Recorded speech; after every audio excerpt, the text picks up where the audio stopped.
News చూస్తున్నాం. Liquor కేసుకు సంబంధించి ఈడీ విచారణకు సంబంధించి కవిత అయితే పిటిషన్ దాఖలు చేశారు.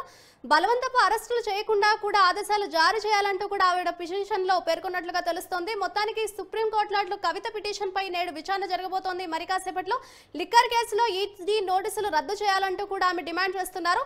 బలవంతపు అరెస్టులు చేయకుండా ఈడీకి ఆదేశాలు ఇవ్వాలంటూ కూడా కోర్టుకు అయితే కోరారు కవిత.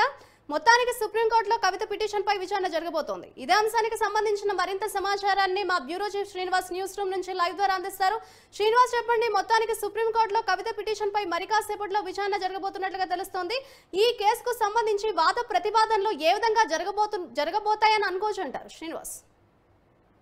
మరి లిక్కర్ కేసులో అభియోగాలు ఎదుర్కొంటున్న ఎమ్మెల్సీ కల్వకుంట్ల కవిత అయితే మరి ఈడీ అలాగే సిబిఐ విచారణ నేపథ్యంలో ఇక తాను ఒక మహిళను అని కూడా ఆమె సుప్రీంకోర్టును ఆశ్రయించారు.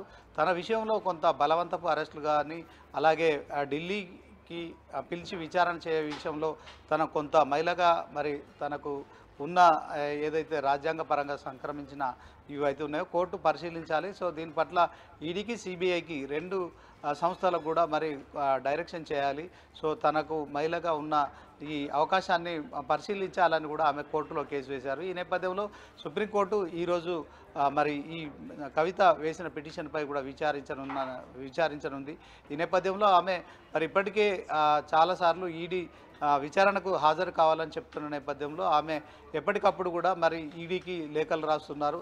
సో తాను ఒక రాజకీయ నాయకురాలుగా తర్వాత ఒక ఎమ్మెల్సీగా నేను బిజీగా ఉంటాను, ముందే నిర్దేశించిన షెడ్యూల్స్ను రద్దు చేసుకోవడం సాధ్యం కాదు. అలాగే ఇదే విషయంలో నేను సుప్రీంకోర్టును ఆశ్రయించాను. సుప్రీంకోర్టులో మరి కేసు ఉండగానే తనను విచారణకు ఎలా పిలుస్తారని కూడా ఆమె ప్రశ్నించిన సంగతి మనకు తెలిసిందే.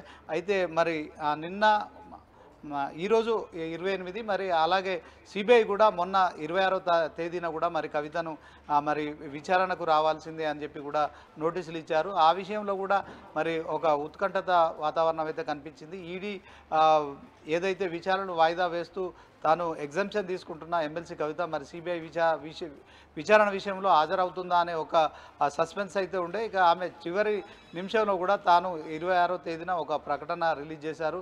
సిబిఐ విచారణకు తాను హాజరు కావడానికి కూడా వీలు కావట్లేదని కూడా ఆమె చెప్పడం మనం గమనించవచ్చు. ఓవరాల్గా మరి ఒకవైపు ఈడీ మరొక వైపు సిబిఐకి సంబంధించిన విచారణలు ఎదుర్కొంటున్న మరి ఎమ్మెల్సీ కవిత తాజాగా తాను వేసిన ఏదైతే సుప్రీంకోర్టులో వేసిన విషయంలో మరి సుప్రీంకోర్టు విచారణకు ఈరోజు వస్తున్న సందర్భంలో మరి ఎలాంటి తీర్పు వస్తుందనేది కూడా మరి సుప్రీంకోర్టు ఏం చెప్తుందనే విషయంలో కూడా ఒక సస్పెన్స్ కొనసాగుతుంది. ఈ నేపథ్యంలో మరి ఆమెకు ఊరట లభిస్తుందా లేక ఈడీ విచారణకు హాజరు కావాలంటారా? అలాగే సిబిఐ మరి తాజాగా నిందితురాలుగా కూడా ఆమెను పేర్కొనడం పట్ల మరి ఎలా స్పందిస్తుందనేది కూడా చూడాల్సి ఉంటుంది. యాక్చువల్గా మరి సుప్రీంకోర్టు ఈడీ కానీ అలాగే సిబిఐ కానీ ఎలాంటి డైరెక్షన్స్ అయితే ఇంతవరకు ఇవ్వలేదు. అయితే వాళ్ళు విచారణకు రావాల్సిందని పదే నోటీసులు ఇవ్వడం కావచ్చు, మరి ఈమె ఎమ్మెల్సీ కవిత నిరాకరించడం కావచ్చు, ఇది మనకైతే తెలంగాణ రాష్ట్ర వ్యాప్తంగా ఎమ్మెల్సీ కవిత విషయంలో ఎలాంటి మలుపులు ఉంటాయనేది మాత్రం ఆసక్తిగా ఎదురు చూస్తున్నాం. Right, thank you Srinivas.